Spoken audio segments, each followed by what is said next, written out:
मोहिनी को जब होश आता है तो सबसे पहले इसकी नज़र ज़रून पर पड़ती है, लेकिन ज़रून के चेहरे पर अब वो पहली वाली मोहब्बत इसे नज़र नहीं आती जिसकी इसे उम्मीद थी। मोहिनी कमज़ोर आवाज़ में ज़रून को पुकारती है और इससे माफ़ी मांगने लगती है, लेकिन ज़रून इसकी तरफ देख कर भी खामोश रहता है। मोहिनी बार बार कहती है कि ज़रून मुझसे एक बार बात तो कर लो, मेरी बात सुनो। मैं जानती हूँ कि मुझसे बहुत बड़ी गलती हो गई है, लेकिन मैंने कुछ नहीं किया, मैंने कुछ भी अपनी मर्ज़ी से नहीं किया था। ज़रून इसे साफ कह देता है कि अब माफ़ी मांगने से वो सब कुछ वापस नहीं आ सकता जो तुमने अपने हाथों से ख़त्म कर दिया है। मोहिनी रोते हुए कहती है कि मैंने कभी नहीं चाहता कि बात यहाँ तक पहुँचे, लेकिन ज़रून का दिल अब किसी भी बात को मानने को तैयार नहीं होता।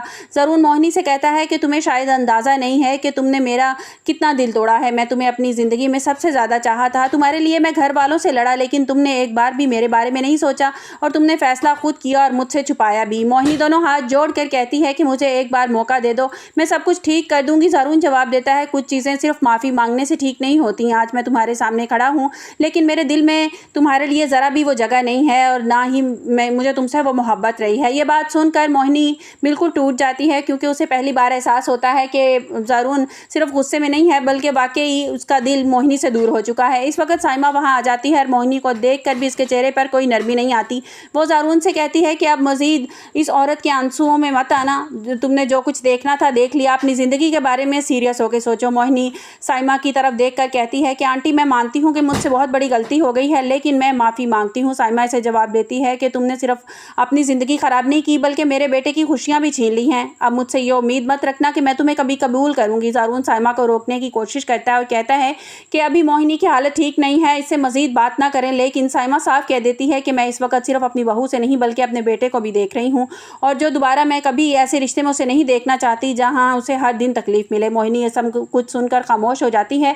दूसरी तरफ अली हसन ज़रून को अलग बुलाकर समझाने की कोशिश करते हैं कि बेटा, गुस्से में कोई फैसला मत करना जिस पर बाद में पछताना पड़े। ज़रून कहता है कि डैड, मैं गुस्से में मैं कुछ नहीं बोल रहा, मैंने पहली बार दिल से ये फैसला दिलो दिमाग से किया है कि जिस औरत पर मैंने इतना ज़्यादा यकीन किया उसने मुझसे इतनी बड़ी बात छुपाई।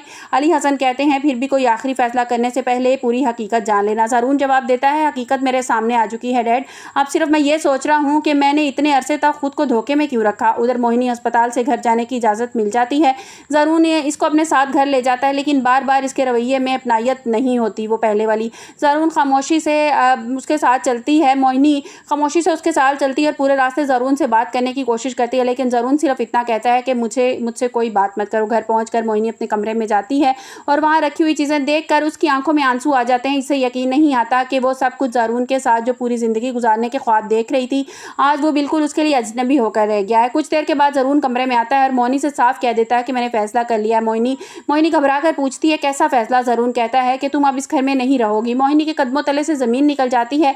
वो कहती है कि ज़रून, मुझे इस हालत में अपने माँ बाप के घर मत भेजो, मैं पहले ही अपना सब कुछ खो चुकी हूँ। ज़रून कहता है कि मैं अब मज़ीद तुम्हें जलील नहीं करना चाहता, इसलिए मैं चाहता हूँ कि खुद तुम यहाँ से चली जाओ, लेकिन अगर तुमने जाने से इनकार किया तो मुझे सख्त फैसला करना पड़ेगा। मोहिनी अपने आंसू साफ करते हुए कहती है कि मैं आपको छोड़ना नहीं चाहती। ज़रून जवाब देता है, लेकिन मैं अब तुम्हारे साथ रहना नहीं चाहता।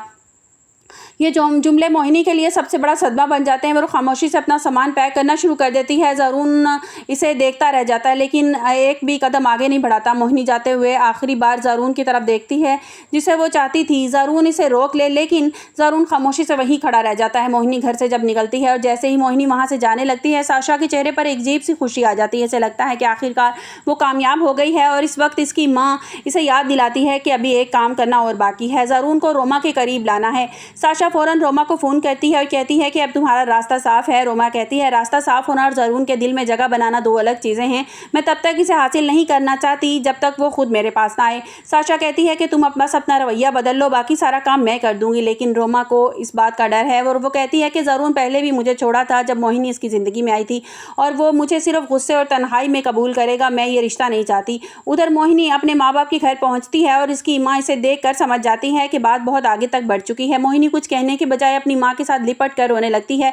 इसकी माँ पूछती है, ज़रून ने तुम्हें घर से क्यों निकाला? मोहिनी सिर्फ इतना कहती है कि अम्मी, ज़रून के दिल में हमेशा के लिए मैं उतर चुकी हूँ। दूसरी तरफ ज़रून भी अकेला बैठा मोहिनी के बारे में सोच रहा होता है और अपने बच्चे को याद कर रहा होता है और मोबाइल बंद कर देता है और गुस्सा आ जाता है और दिल में के किसी कोने में एक सवाल बार बार उठ रहा होता है कि वाकई इसकी पूरी कहानी में सिर्फ मोहिनी ही कसूरवार है।